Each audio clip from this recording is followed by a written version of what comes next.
ഇന്ന് December 1 world AIDS day ആണ്. കുറച്ചു മുന്നേ നിഷാൻ എന്റെ അടുത്ത് വന്ന് എയ്ഡ്സിന്റെ ഫുൾ ഫോമും അതിന്റെ സ്പെല്ലിംഗ് ഒക്കെ ചോദിച്ചു. അതിന് പ്രതികാരം വീട്ടാനുള്ള ടൈമാണ്. നിഷാൻ എയ്ഡ്സിന് കാരണമാകുന്ന വൈറസ് HIV അതിന്റെ ഫുൾ ഫോം ഹ്യൂമൻ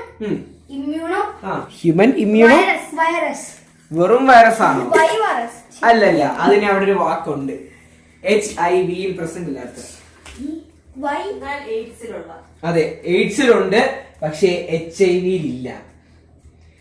ആ ഒരു വാക്ക് എയ്ഡ്സിലുണ്ട്, HIV ഇല്ല. പക്ഷെ HIV ഫുൾ ഫോം പറയുമ്പോ അത് വേണം. HIV ഹ്യൂമൻ ഇമ്മ്യൂണോ വൈറസ് പറഞ്ഞു, സിൻഡ്രോം അല്ല. അപ്പൊ ഏതായിരിക്കും? യെസ്. അപ്പൊ ഫുൾ ഫോം പറഞ്ഞു HIV human immuno virus deficiency. Human immuno deficiency virus ആണ്. ഇനി നീ എന്നെ കൂടെ സ്പെല്ലിംഗ് ആ പറയിപ്പിച്ചേ. നിങ്ങൾക്ക് സിമ്പിൾ. ഹ്യൂമൻ ഇമ്മ്യൂണോ ഡെഫിഷ്യൻസി വൈറസിൽ ആ ഓരോ വാക്കും അഭിനയിച്ച് കാണിക്കുക.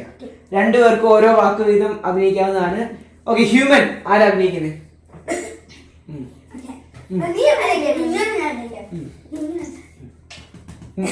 ക്യാമറ നോക്കി. അപ്പൊ okay, human okay. Immuno deficiency കുറവല്ലേ?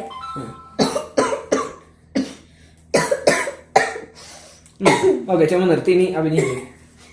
ഇമ്മ്യൂണോഡെഫിഷ്യൻസി അതാണോ കാണിച്ചേ?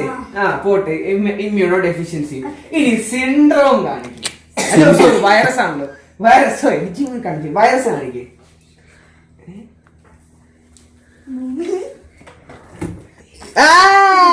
എഴുതാൻ പറ്റുന്നില്ല.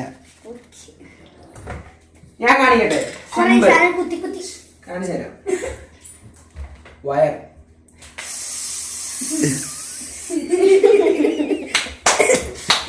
ഓക്കെ, അപ്പൊ ഹ്യൂമൻ ഇമ്മ്യൂണോ ഡെഫിഷ്യൻസി വൈറസ്.